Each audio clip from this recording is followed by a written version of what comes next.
Eles viraram suas cabeças escuras para mim, juntos, seus contornos dissolvendo-se na penumbra como tinta em água. Um horror frio e sólido atravessando minha pele até os ossos mais profundos. Meu nome é Jefferson, e o que vou contar aconteceu em uma casa alugada na vibrante Aracaju, Sergipe, há cerca de 3 anos, quando eu ainda trabalhava na área de logística, buscando um pouco de paz, e as noites eram, em teoria, para o descanso merecido, o alívio das tensões diárias. A primeira vez foi sutil, um lampejo rápido, uma sensação gelada nos calcanhares mesmo com o verão à espreita, o ar-condicionado esforçando-se para combater a umidade tropical. Eu estava deitado na minha cama, um dia qualquer, cansado, exausto de um dia longo no galpão, a televisão ligada no volume baixo, um murmúrio distante, a luz do abajur criando um círculo amarelado e acolhedor sobre as páginas do meu livro, uma distração bem-vinda antes do sono. Foi então que percebi. Algo estava ali, ao pé da minha cama, um ponto de escuridão anômala. Não era um sonho, a tela ainda mostrava a novela das 8, as vozes distantes eram reais, o fluxo de ar fresco do ar-condicionado tocava suavemente meu rosto. Era uma silhueta.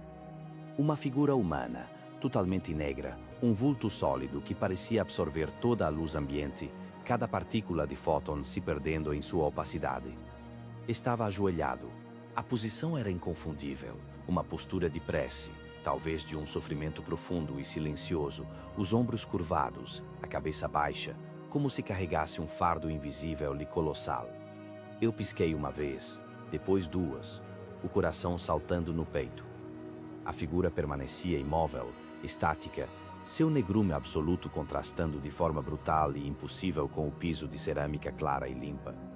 Meu coração começou a bombear mais rápido, um tambor surdo, incessante e pânico contra minhas costelas, reverberando por todo o meu corpo. O suor frio escorreu pela minha nuca, um arrepio intenso me percorreu da cabeça aos pés, como se 1000 agulhas de gelo me perfurassem. Eu estava em pânico. Não conseguia me mexer, meus músculos estavam rígidos, paralisados pelo medo mais irracional e primitivo. A escuridão daquela coisa parecia pulsar, respirar, um buraco negro ali, no meu quarto. Aquela coisa estava ali. Eu senti. Apenas respirei. Um esforço imenso, cada inspiração era um ato de vontade. Meu cérebro gritava para eu acender a luz do quarto, a luz principal, dissipar aquela ilusão terrível, romper com aquele pesadelo acordado, mas minha mão, pesada como chumbo, envolta em uma inércia terrível, não obedecia ao comando. O medo me mantinha refém, escravo daquela visão hedionda. Finalmente, com um esforço sobre-humano, uma descarga de adrenalina que me deu um último fôlego, alcancei o interruptor na parede ao lado da cabeceira. O clique foi alto, estrondoso, ecoou na quietude opressiva do quarto, quebrando o silêncio mórbido. A luz incandescente inundou o ambiente em um milésimo de segundo, uma explosão de clareza, varrendo as sombras para os cantos mais distantes. Meu olhar voou de volta para o pé da cama, fixando-se no local exato onde o terror havia se materializado. A figura, o vulto negro ajoelhado, não estava mais lá. A cerâmica brilhava, limpa, vazia, refletindo o teto branco. Eu relaxei um pouco, mas a sensação de que algo não estava certo permaneceu, um resquício gelado em minha espinha, uma marca indelével na minha memória. Não era uma ilusão, eu tinha certeza absoluta. Eu havia visto, meus olhos abertos e arregalados, minha mente lúcida e apavorada. A noite seguiu, longa, sem sono. Cada ruído da casa parecia amplificado, cada sombra projetada pela lua através da janela se transformou em uma ameaça potencial. Os dias se passaram, transformando-se em semanas de insônia e nervosismo crescente. As aparições tornaram-se mais frequentes, mais audaciosas, mais presentes. Não eram mais apenas um vislumbre rápido ou um jogo de luz e sombra enganoso, um truque da minha visão periférica. O padrão era sempre o mesmo. Eu me deitava para dormir, talvez lenzito, talvez assistindo a algo para tentar relaxar, para afastar os pensamentos perturbadores. Em algum momento, uma frieza inexplicável preenchia o ar, uma temperatura que não condizia com o clima tropical lá fora, seguida por um cheiro de terra molhada e mofo antigo, um odor terroso e úmido, mesmo com a casa impecavelmente limpa e arejada. Então eu via. A silhueta negra, ajoelhada ao pé da minha cama, tão real e sólida quanto eu. Às vezes parecia um pouco mais próxima, invadindo meu espaço pessoal, outras vezes recuava ligeiramente, mas sempre ali, naquela posição de súplica ou desespero profundo, uma eterna oferenda de dor. Eu tentava racionalizar, tentava atribuir a figura ao cansaço extremo, ao estresse avassalador do trabalho, à minha imaginação fértil e sobrecarregada. Eu pesquisava sobre fenômenos ópticos, sobre pareidolia, sobre qualquer explicação lógica que pudesse me livrar daquele fardo. Mas a realidade era inegável, brutal. A cada nova aparição, o terror se aprofundava, se enraiza em mim, como uma doença incurável. Eu comecei a dormir com o abajur ligado, uma luz fraca, uma tentativa inútil e patética de afastar aquilo que parecia ignorar completamente qualquer fonte de luminosidade artificial. Mas não funcionava. A figura escura, sólida, aparecia mesmo com a lâmpada acesa, parecia até zombar da minha tentativa patética de segurança, flutuando como um espectro em pleno dia. Eu me sentia constantemente observado, vigiado, como um rato encurralado. A parte mais aterrorizante era quando eu acendia a luz do quarto. A luz principal, sempre. O clique. O flash de luz branca cegante. E a silhueta, ao invés de simplesmente desaparecer ou se desvanecer no ar como fumaça, parecia afundar-se no chão, como se o piso de cerâmica, tão sólido e frio sob meus pés, de repente se tornasse líquido, uma lama escura e espessa que engolia a figura lentamente, absorvendo-a centímetro por centímetro, cada pedaço de seu ser, até que não restasse nada, apenas o brilho inofensivo da cerâmica, as linhas das juntas dos azulejos perfeitamente intactas. Eu via os ombros afundarem primeiro, como se estivessem mergulhando em um poço invisível, depois a cabeça, o tronco, as pernas se contorcendo ligeiramente, até que a escuridão se misturasse ao chão, tornando-se parte dele, uma tatuagem temporária e terrível. Era um espetáculo grotesco, antinatural, que desafiava toda a lógica e a física conhecida, e me deixava com um nó na garganta, um tremor incontrolável nas mãos, suores frios que me molhavam completamente. Eu sentia meu estômago revirar-se, o amargo da bile subindo à boca. O ar se tornava rarefeito, pesado, um véu invisível sobre meu rosto. Eu ficava ali, parado, respirando com dificuldade, tentando entender o que meus olhos haviam acabado de presenciar. O ápice do pavor veio em uma noite especialmente abafada, o calor sufocante mesmo com o ar-condicionado ligado no máximo. O silêncio da casa era quase ensurdecedor, pontuado apenas pelo zumbido distante da geladeira. Eu estava novamente deitado, mas não conseguia dormir. Minha mente girava em um turbilhão de pensamentos ansiosos. Uma sensação de opressão me sufocava, como se algo estivesse comprimindo o ar em meus pulmões, me esmagando contra o colchão. Virei-me na cama, olhando para a porta do quarto, minha única via de escape. E então eu vi. Não era uma, mas um grupo. 3, 4, talvez 5 silhuetas humanas, todas igualmente negras e sólidas, ajoelhadas em uma linha, uma procissão silenciosa e aterrorizante ao longo do pé da minha cama, preenchendo o espaço que antes era apenas meu.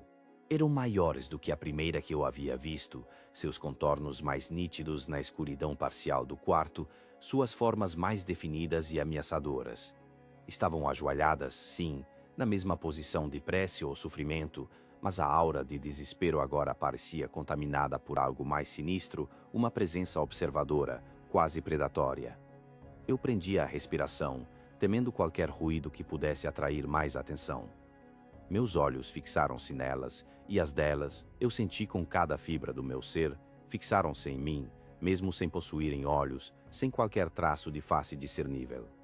O ar ficou ainda mais denso, quase impossível de respirar, como se eu estivesse submerso em um líquido denso e escuro. O frio que emanava delas era palpável, cortante, como se o próprio inverno tivesse se aninhado ali, em meu quarto, drenando todo o calor.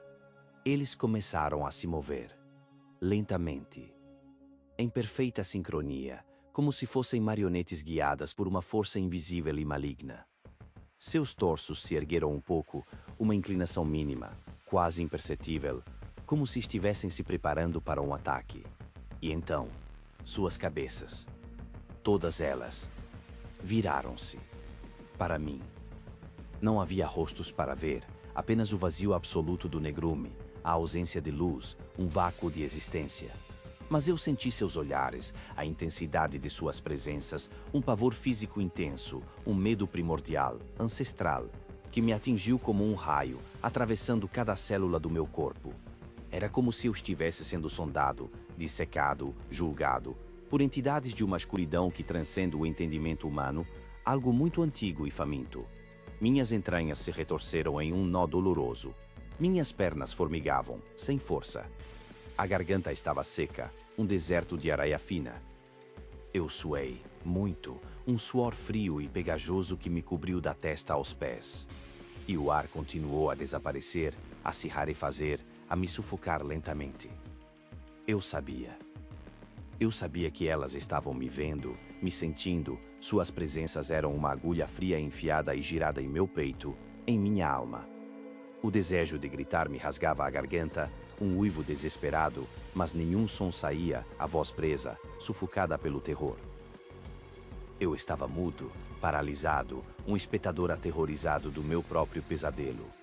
Com todo o meu ser, eu implorei para que a manhã chegasse, para que aquela visão infernal desaparecesse no primeiro raio de sol. Eu não podia mais suportar. Não mais.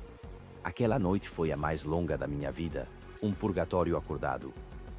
Outra ocorrência, não menos perturbadora, aconteceu no banheiro da suíte, um cômodo pequeno e normalmente inofensivo.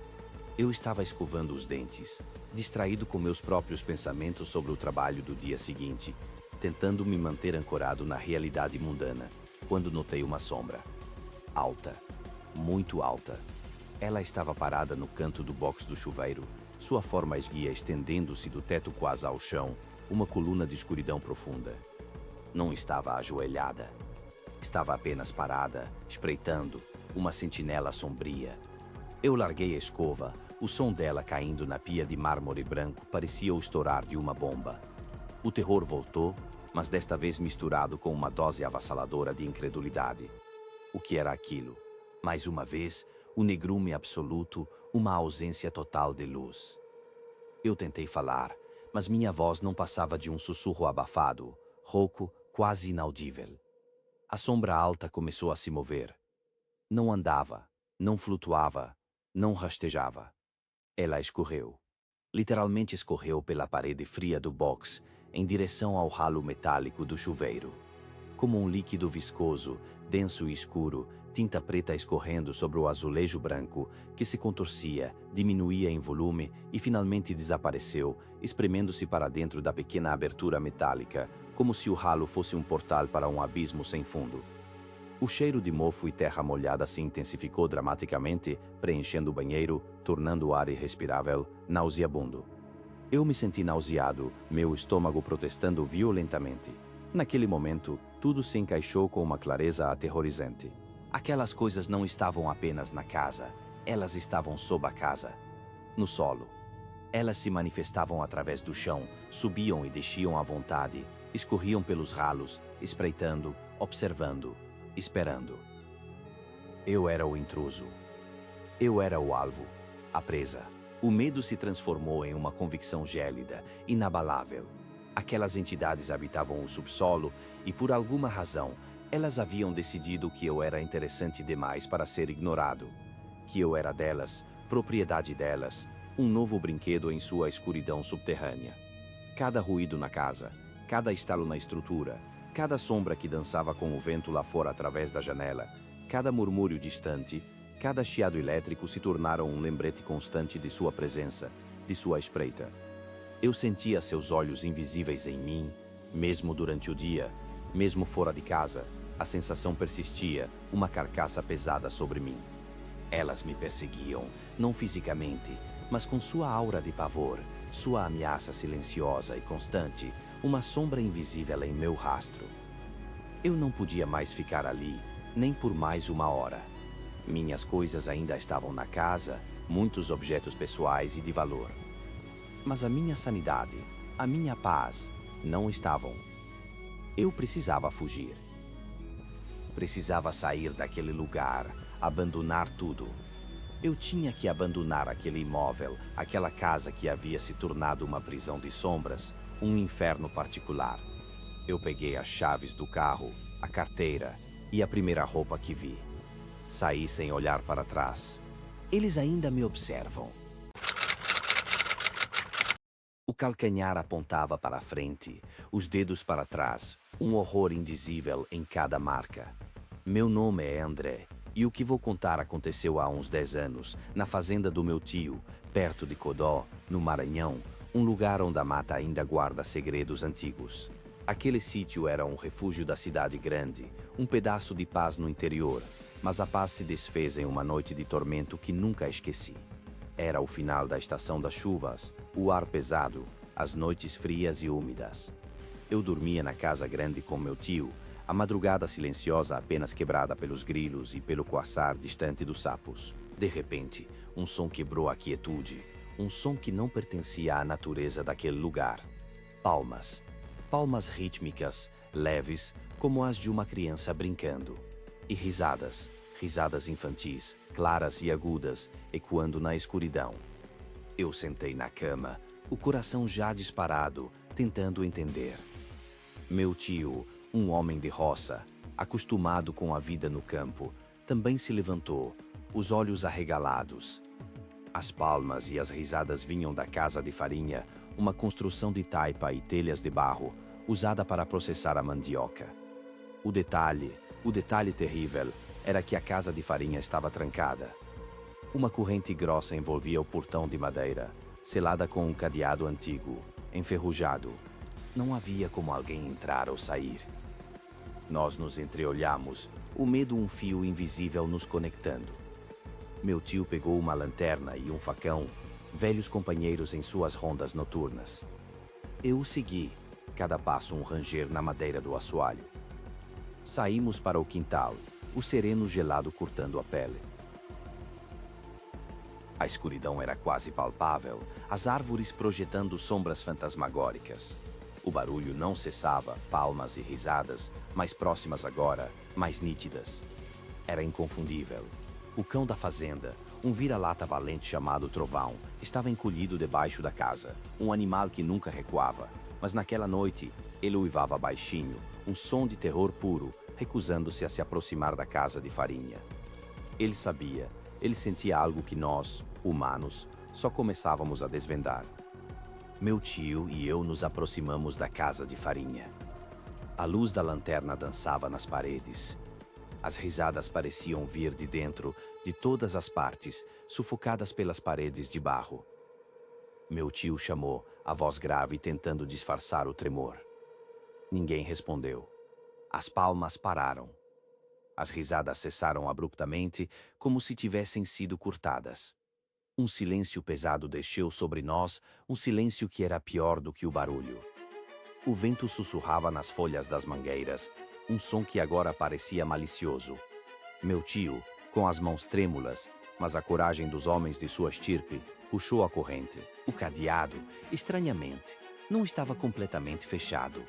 Ele se abriu com um clique suave, quase inaudível. Empurramos o portão. A escuridão dentro da casa era densa, quase viva. A luz da lanterna penetrou, revelando o interior, o forno de barro, as pilhas de mandioca descascada, as bancadas de madeira. Tudo parecia normal, intocado. Meu tio, com o facão em punho, entrou primeiro. Eu o segui, os olhos fixos em cada sombra. O ar dentro era frio, um frio que não era natural, mesmo para a madrugada. Cheirava a terra úmida e a algo mais, algo sutil, quase metálico. O forno de farinha, que sempre estava quente nas horas de trabalho, estava completamente frio. E nas cinzas, as cinzas cinzentas e empoeiradas que forravam o chão do forno, lá estavam. Pegadas. Pegadas frescas, pequenas, do tamanho de uma criança. Meu coração saltou para a garganta. Meu tio apontou a lanterna para elas, a mão firme, mas o corpo tenso. Nós nos abaixamos, a incredulidade misturada ao pavor. E então, percebemos o detalhe. O detalhe que transformou o medo em puro terror. As pegadas estavam invertidas. Os calcanhares apontavam para a frente, os dedos para trás, como se quem as fez estivesse andando de costas, mas avançando. Aquela imagem, aquele padrão impossível, gravou-se em minha mente para sempre. Era algo que desafiava a lógica, a própria natureza. O ar se tornou insuportável, a respiração presa em meus pulmões. Olhamos um para o outro, sem palavras, o entendimento silencioso de que aquilo não era humano, não era deste mundo. Então, um som, uma palma. Uma única palma, vinda do teto de barro da casa. Uma palma seca, forte, acima de nossas cabeças. O tempo parou. Meu tio gritou. Um grito rouco, animal, que eu nunca tinha ouvido dele. Nós corremos. Corremos sem olhar para trás, sem pensar em facão ou lanterna, a adrenalina pura nos impulsionando. A sensação de que algo nos observava, algo sorria de nossa fuga, era esmagadora. Chegamos à casa grande, ofegantes, trancamos a porta, encostamos os móveis mais pesados. A noite foi longa, insone, o medo uma presença constante em cada sombra. Ao amanhecer, meu tio voltou sozinho à casa de farinha. Ele removeu todas as cinzas, lavou o chão com água benta, trancou o portão com um novo cadeado e nunca mais utilizou aquele lugar para fazer farinha. Ele acreditava que era uma entidade da mata, algo como o Curupira, mas uma versão mais sombria, um ser que brincava com o terror alheio. Eu não sei o que era, só sei que as pegadas invertidas e aquela palma do teto me assombram até hoje. O cheiro de terra molhada subiu com o suor frio que escorria pelas minhas costas, quando a face me encarou, ali, a centímetros da minha alma, sem olhos, sem vida, apenas o vazio me sorrindo, prometendo uma escuridão eterna. Meu nome é Lucas, e a noite que eu conto aconteceu há quase 20 anos, num julho escaldante no sertão de Pernambuco, no vilarejo de Tacarato, onde o calor apertava os pulmões. O ar era denso, quase sufocante, e o silêncio do campo podia ser aterrorizante, um silêncio que carregava consigo a promessa de algo antigo, de algo que se movia nas sombras, à espreita, esperando o momento certo. Era uma daquelas madrugadas abafadas, o ar pesado e parado, como um lençol úmido envolvendo cada casa, cada árvore retorcida pela seca, cada respiração ofegante. As cigarras cantavam um canto monótono e incessante, um zumbido grave que parecia o próprio som da solidão, da desesperança, um lamento contínuo da natureza. E eu estava deitado na minha cama de madeira rústica, o lençol encharcado pelo meu próprio suor, a janela do quarto, uma fresta para o abismo, aberta, buscando qualquer brisa inexistente, qualquer movimento do ar que pudesse aliviar o sufoco daquela noite sem fim. Meus 2 cachorros, o Negão, um vira-lata robusto e sempre vigilante, e a Branquinha, uma cadela pequena e arredia, que dormiam no terreiro, começaram a latir. Mas não era um latido comum, não era o latido de alerta para um bicho qualquer ou um estranho passando. Era um uivo abafado, um choro de medo genuíno, um som rouco que gelou minhas veias, que fez os pelos dos meus braços se arrepiarem, um pressentimento de algo terrivelmente errado. Eles não paravam, um latido grave e gutural, depois um ganido choroso, depois o silêncio abrupto, um silêncio que pesava mais do que todo o barulho anterior. Um vazio preenchido apenas pelo pulsar do meu sangue nas têmporas, um som estrondoso dentro da minha própria cabeça. Eu parei, escutei, nada, apenas o eco do medo que os cães haviam semeado no ar, uma semente de pavor germinando rapidamente no meu peito. Levantei-me da cama, meus pés descalços tocando o chão de terra batida que ainda irradiava o calor do sol do dia anterior, e caminhei devagar, um passo de cada vez, como se estivesse pisando em cacos de vidro invisíveis, até a janela, o coração batendo um ritmo descompassado, quase doloroso, a garganta seca, a boca pastosa, o corpo tenso. Cada músculo contraído numa expectativa terrível, uma sensação de que algo me esperava, algo me observava, algo estava ali, do lado de fora. A lua cheia, alta e prateada, banhava o terreiro com uma luz espectral, um brilho pálido que transformava as sombras em figuras alongadas e distorcidas. As árvores retorcidas pela falta de chuva pareciam braços esqueléticos, alcançando o céu noturno em um apelo silencioso. E, a princípio, não vi nada, apenas a quietude, a imensidão da noite, o mistério do sertão adormecido, que parecia respirar junto comigo, numa respiração superficial e tensa. Então, meus olhos pousaram numa mancha, uma forma indistinta, escura contra o branco da parede de cal da casa, colada à parede, ao lado da minha janela, Um vulto que parecia sólido e etéreo ao mesmo tempo, uma presença que distorcia a própria luz, absorvendo-a, negando-a, como um buraco negro no tecido da realidade.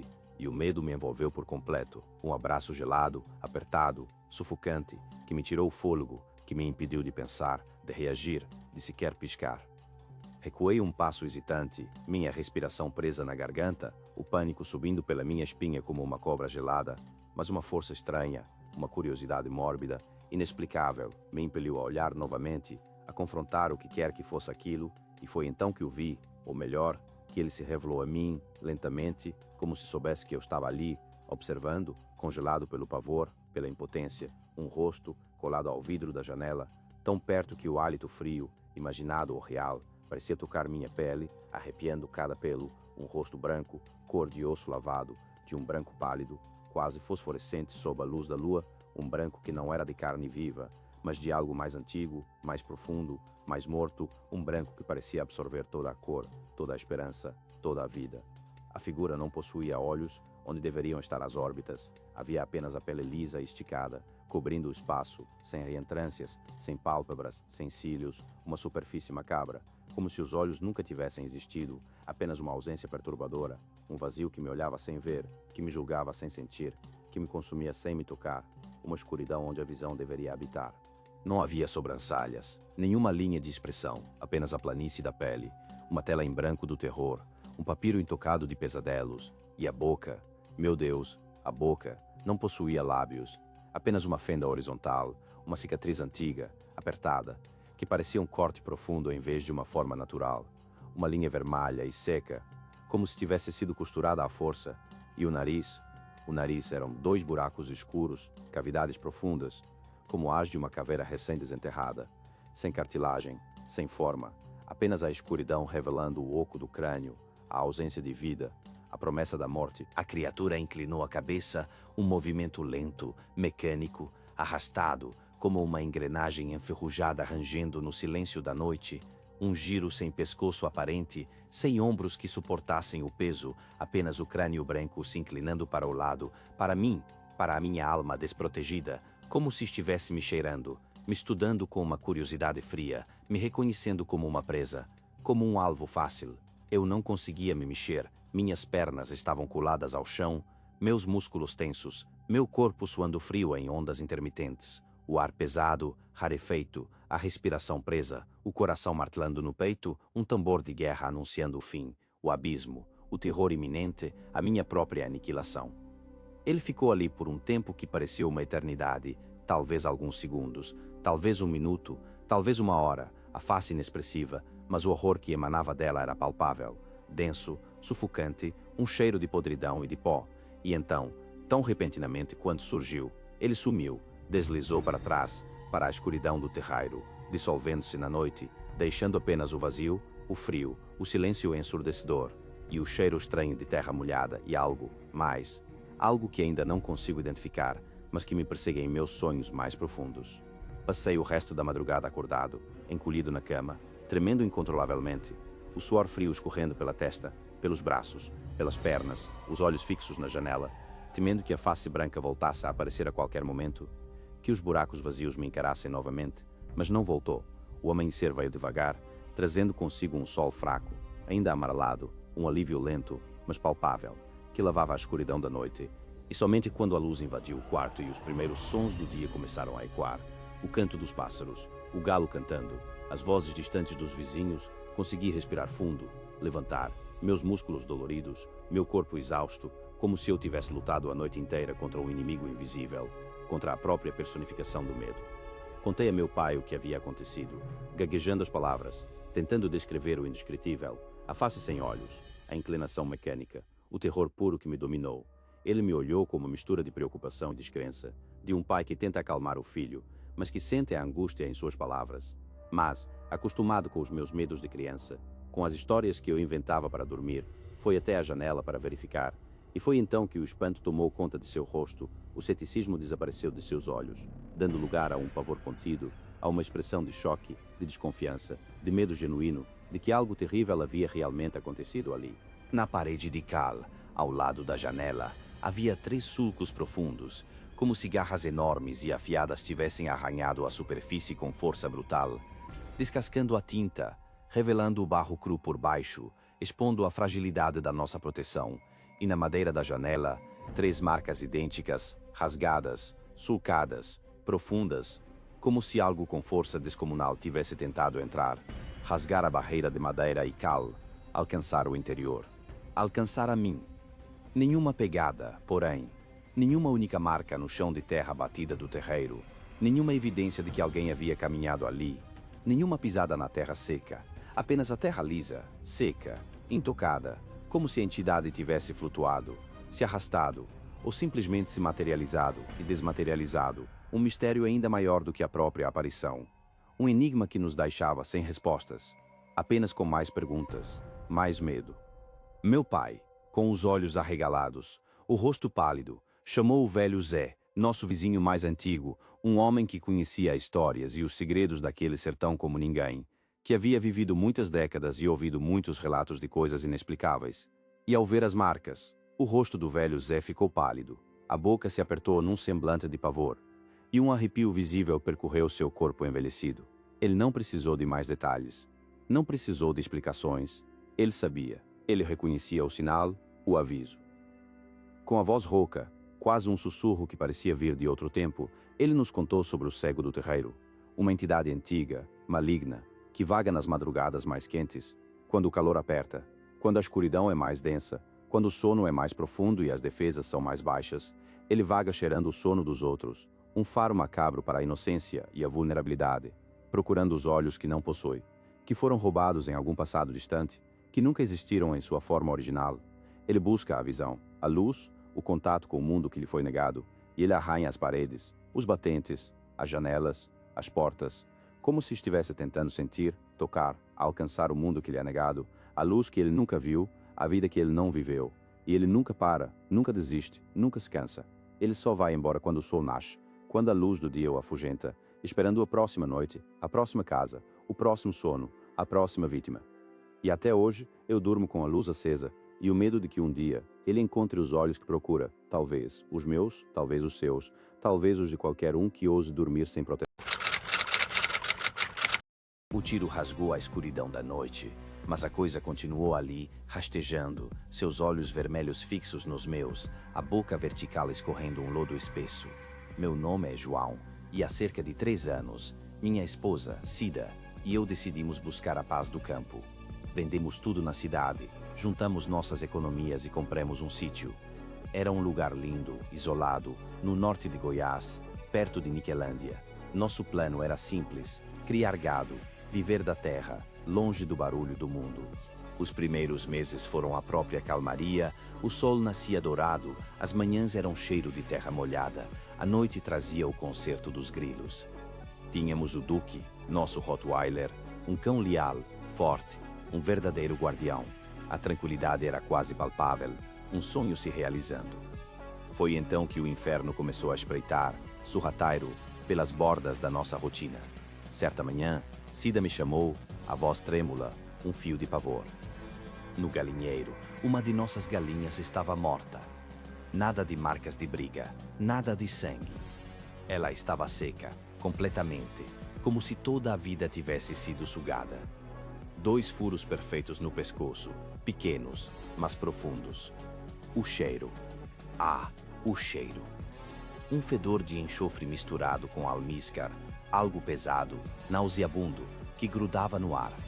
Tentamos pensar em raposas, em cobras, mas nada se encaixava. Nos dias seguintes, outras galinhas apareceram, sempre as mesmas características, sempre o mesmo cheiro podre. Uma semana depois, após uma chuva forte, fui verificar os pastos. Perto da cerca, na lama mole, vi pegadas. Não eram de onça, não eram de lobo, nem de nenhuma outra criatura que eu conhecesse. Eram pesadas, profundas, com 3 dedos largos e garras longas, pontudas. O mesmo cheiro fétido parecia emanar do solo, como se a terra tivesse sido profanada. Eu parei, olhei para o mato denso, um calafrio percorreu minha espinha. A sensação de estar sendo observado se tornou constante. As noites começaram a pesar. O Duque, antes tão alerta, latia para o nada, com os pelos eriçados, um rosnado grave na garganta, mas ficava sempre perto da casa. Uma madrugada, fomos acordados por um barulho estranho. Não era um bicho correndo, era um arrastar. Pesado, lento, circunvalando a casa. O som era como de algo arranhando a terra com unhas enormes, um sussurro úmido vindo de cada canto. A respiração gorgolejava, alta, inconfundível. Parecia que a criatura estava bem ali, atrás da parede de madeira. Cida chorava baixinho, abraçada a mim. Eu segurava a espingarda, as mãos suadas, o coração batendo forte no peito. O Duque latia sem parar, um latido desesperado, quase um lamento. Na manhã seguinte, o silêncio era brutal. O Duque não estava na porta, como de costume. Procurei, chamei. Um nó se apertava na garganta. O encontrei perto do riacho. Nosso Duque, torcido. O corpo dobrado de uma forma impossível, como um pano retorcido. E ele estava seco, completamente sem sangue. 2 furos no pescoço. O mesmo cheiro, agora ainda mais intenso, empesteava o ar. O medo se transformou em desespero, em fúria cega. Fui até a vila, conversei com seu Geraldo, um velho morador, um dos mais antigos dali. Ele me ouviu com a seriedade de quem já tinha visto demais. Quando descrevi o cheiro, as galinhas, o Duque, as pegadas de 3 dedos, ele balançou a cabeça, os olhos distantes. Não é onça, meu filho, ele diz, a voz rouca. É um bicho antigo das grotas. Ele bebe a vida. A palavra antigo me congelou o sangue. Voltamos para o sítio, mas a casa não era mais um lar, era uma armadilha. Trancamos tudo, pregamos as janelas. Na 3ª noite depois da morte do Duque, o inferno abriu suas portas de vez. O arrastar começou novamente, mais próximo, mais furioso. O gorgolejar era como o de uma criatura que mal conseguia respirar, mas sua intenção era clara. Ele queria entrar. Tentava arrombar as janelas. As tábuas estalavam sob sua força descomunal. Eu e Cida nos escondemos no quarto, a espingarda carregada, minha mão suando tanto que quase perdia o tato. Então, algo subiu no telhado. O som era inconfundível, um peso se movendo sobre as telhas, arranhando a madeira. Olhei para o teto, um feixe de madeira. Vi as telhas se mexerem. O bicho estava tentando invadir por cima. Minha mente gritava, o pânico me dominava. E então veio a voz. Não era um grunhido, não era um rosnado. Era uma imitação. Uma voz arrastada, distorcida, mas inequivocamente humana. João, abra a porta, eu estou com frio. João, disse. O horror puro, inominável, tomou conta de mim. Aquilo imitava nossas vozes, tentava nos enganar. Foi nesse momento que o vi. A telha cedeu. Uma pata enorme, de 3 dedos com garras afiadas como facas, perfurou o forro, seguida por um olho vermelho que brilhava na escuridão do sótão. A boca não era horizontal como a nossa. Abria-se na vertical, como uma fenda horripilante, cheia de dentes pequenos e afiados, e aquele lodo escorria. Era larga, baixa, com pelos grossos, como arame farpado. Uma criatura de pesadelo, saído das profundezas mais escuras. Não pensei, apenas agi. Levantei a espingarda e atirei. O estrondo reverberou pelo quarto. Um guincho agudo, quase um lamento humano, encheu o ar. A criatura se retraiu. O arrastar rápido, desesperado, pelo telhado. Depois, o som de algo caindo pesadamente no chão do lado de fora. Corri para a janela, Cida me puxando, pedindo para não ir. Vi uma sombra, grande, desajeitada, rastejando pelo chão como uma aranha gigante, desaparecendo na escuridão da mata. Naquela mesma noite, pegamos o que pudemos e fugimos. Deixamos o sítio para trás, a casa desabitada, o silêncio da noite agora carregado de ecos de terror. Ninguém mais teve coragem de morar lá. O bicho, seu Geraldo disse, ainda aparece e bebe a vida. A água suja jorrava do corpo dele, encharcando tudo, enquanto os olhos vazios me fitavam, murmurando palavras sem sentido sobre um caminhão afundando em um açude esquecido. Meu nome é Carlos, e o que vou contar aconteceu em uma noite de tempestade na Baixada Maranhense, há uns poucos anos, uma experiência que rasgou a costura da minha sanidade e me deixou com cicatrizes invisíveis na alma. Eu sou motorista de frete, um lobo solitário da estrada, acostumado com as noites longas, com o silêncio da cabine, com a solidão do asfalto que se estende sob a luz bruxuleante dos faróis, mas nada me preparou para a escuridão viva daquela noite. Era uma quarta-feira pesada. O céu havia desabado em uma fúria de trovões e relâmpagos, o tipo de temporal que não apenas molha, mas afoga a paisagem, transformando o barro em rios lamacentos e as valas em córregos turbulentos. Minha velha van, uma guerreira de tantas viagens, parecia um barco navegando por um mar revolto de lama e água. Os limpadores de para-brisa, já cansados, mal davam conta da cortina incessante de chuva que se julgava contra o vidro.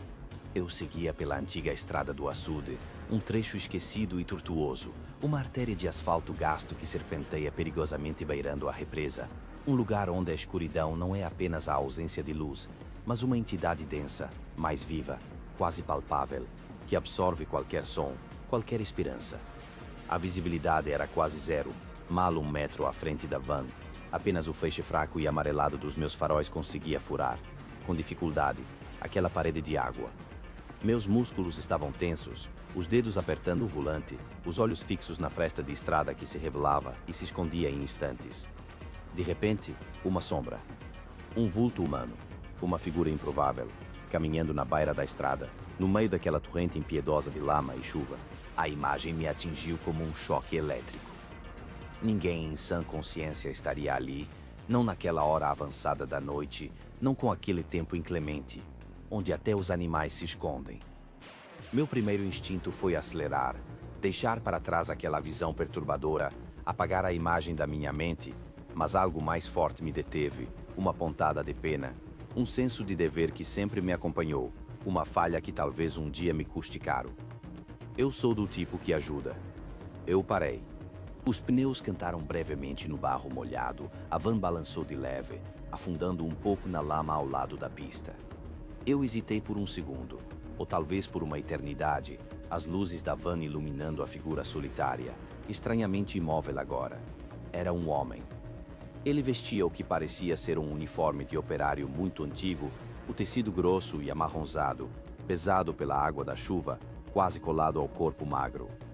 O chapéu de aba larga cobria parte do rosto, criando uma sombra mais escura ainda sobre seus olhos, mas eu podia distinguir a pele pálida, de um tom doentio, quase translúcida sob a luz esmaecida. Os olhos dele eram fundos, vazios, fixos em mim com uma intensidade que gelava o sangue. Um cheiro subiu, denso e enjoativo, uma mistura potente e desagradável de lodo fresco e peixe podre, uma exalação que parecia brotar da terra molhada e que se intensificava a cada instante, impregnando o ar úmido e pesado daquela noite. Ele não pediu carona, não fez gesto algum, apenas olhou com uma quietude que era quase assustadora. Eu destravei a porta do passageiro, o som do motor abafado pela tempestade. Ele abriu, o rangido metálico da dobradiça se misturando ao barulho constante e ensurdecedor da chuva que açoitava o teto da van. Entrou. O banco, já velho, gemeu sob o peso, um som abafado, estranho, como um suspiro de cansaço ou de dor.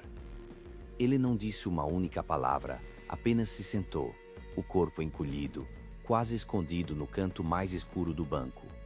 O cheiro, antes sutil, agora se intensificou, preenchendo cada centímetro cúbico do pequeno espaço da van, e eu senti um arrepio gélido que não vinha do frio da noite, mas de algo mais profundo, mais antigo. A temperatura dentro do veículo caiu de forma drástica, abrupta, como se tivéssemos atravessado uma fronteira invisível, uma barreira entre o mundo que eu conhecia e algo completamente diferente. O ar ficou pesado, denso, e a umidade que ele trazia parecia carregar uma essência de morte, de desespero. Eu tentei quebrar o silêncio opressor. Falei sobre a chuva incessante, sobre a estrada ruim e escorregadia, sobre a dificuldade de enxergar, mas ele não respondeu.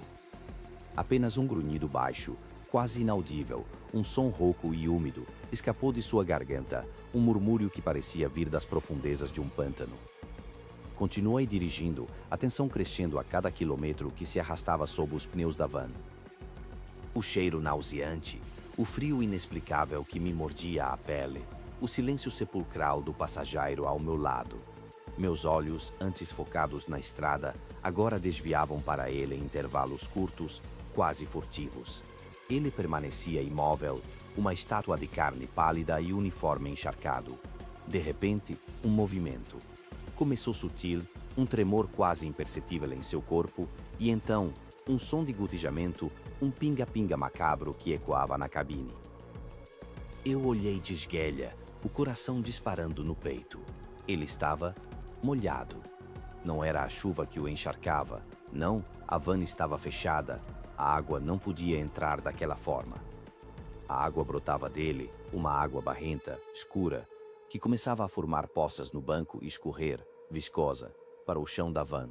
Uma quantidade impossível, inacreditável, uma torrente que desafiava qualquer lógica, qualquer lei da física que eu conhecia. O tecido do uniforme estava saturado, encharcado até a medula, e o lodo escorria por suas mãos pálidas, gotejando no assoalho. Seus lábios, finos e azulados, começaram a se mover, um sussurro gutural e quase inaudível a princípio. Eu mal podia entender o que ele dizia, as palavras se misturavam à água que brotava dele. Ele murmurava frases desconexas, fragmentadas, mas repetia os mesmos termos: caminhão, atolado, 1968, e o nome de sua mãe, um lamento que parecia vir de um poço sem fundo, como um disco arranhado tocando a mesma nota de desespero. Os olhos dele se fixaram na escuridão da estrada à frente, mas pareciam ver algo muito além, algo preso no tempo, uma tragédia revivida incessantemente.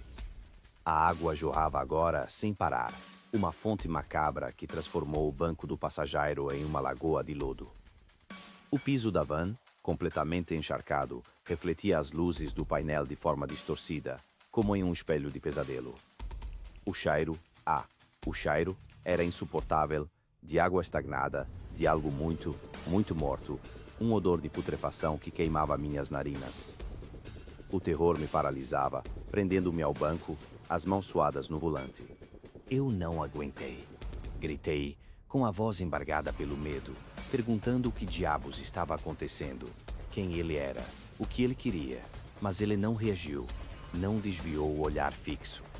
Apenas continuou a jorrar água, a murmurar seus lamentos antigos, sua súplica incompreensível. Eu procurei um lugar para parar, qualquer canto, qualquer brecha na estrada escura e desolada, mas não havia nada, apenas árvores retorcidas e o breu da noite. O pânico subia pela minha garganta, sufocando-me, roubando-me o ar. Eu precisava que ele saísse. Precisava sair dali, daquele pesadelo aquático. A van estava quase flutuando em água suja, o nível subindo. Os murmúrios se tornaram mais altos, mais desesperados, com um tom de súplica tão intenso que parecia quebrar algo dentro de mim. Eu senti um frio ainda mais intenso, um frio que não era do corpo, mas da alma, um frio que me trespassava os ossos e me deixava imóvel, paralisado pelo terror. Pisquei. Um único, breve, instante. A van ainda estava em movimento, cortando a escuridão da estrada, mas o banco do passageiro estava vazio. Completamente vazio. A porta não fora aberta, não houve som de fechadura, não houve movimento brusco. Ele simplesmente desapareceu. Onde ele estava um segundo antes, sentado, jorrando aquela água imunda, havia apenas o tecido encharcado e amassado, uma poça escura e viscosa de água e lodo, e o cheiro, agora ainda mais potente, um fedor de morte e abandono que fez meu estômago revirar e minha garganta arder. Eu parei a van de uma vez, bruscamente, os pneus cantando no barro molhado com um lamento que se misturou ao meu. Desci tremendo, as pernas bambas, e vomitei na beira da estrada, esvaziando o pouco de coragem que me restava. Meu coração batia como um tambor de guerra desgovernado, ameaçando sair do peito. Respirei fundo, tentando afastar o pânico que me corroía, a náusea persistente. Voltei para dentro da van, acendi a luz interna, um brilho fraco que mal espantava as sombras. O banco estava completamente molhado, Uma mancha escura e viscosa marcava o local exato onde ele estivera. Meus olhos varreram o assento, buscando alguma explicação, alguma pista. No tecido amarronzado, bem ali, no meio daquela poça lúgubre, havia um botão de metal enferrujado, preso a um pequeno pedaço de tecido podre. Eu o peguei, o metal frio e úmido nas minhas mãos, um peso estranho, um testemunho mudo. Aquele cheiro, aquela água, aquela presença. Tudo parecia real demais para ser um sonho e terrível demais para ser verdade. No posto de gasolina seguinte, já com o dia clareando, com a primeira luz fraca do sol tentando romper as nuvens carregadas, eu contei a história para o frentista, um homem velho de olhos cansados e uma barba rala, que parecia ter visto de tudo. Ele me ouviu com uma seriedade assustadora, sem esboçar um traço de surpresa, como se minha história fosse apenas mais um capítulo de um livro antigo. Balançou a cabeça lentamente, os olhos fixos em um ponto distante. Ele me disse que era o Josué, meu filho, um trabalhador que morreu afogado quando um caminhão caiu no açude, lá por 1968, uma tragédia que marcou a região. Ele ficou preso. O corpo nunca foi encontrado direito, nunca teve um descanso. O frentista continuou, me dizendo que dizem por ali que o espírito dele continua pedindo carona, uma alma em pena, tentando chegar à casa da mãe, uma busca incessante, sem fim. Ele fica perambulando por aquela estrada, especialmente em noites de tempestade, quando a água o chama de volta. Ele não me olhou com pena, nem com espanto, nem com incredulidade. Apenas com a resignação calma de quem já conhece as histórias daquele lugar, as lendas que se misturam à realidade. O botão ainda estava na minha mão, um pedaço de ferro e podridão, a única prova física de um encontro que eu desejava, com todas as forças, apagar da memória. A van cheirava a cemitério de peixes, a lodo e morte, um cheiro que parecia impregnar minhas roupas, minha pele, minha alma. Eu nunca mais passei por aquela estrada à noite. Nunca mais.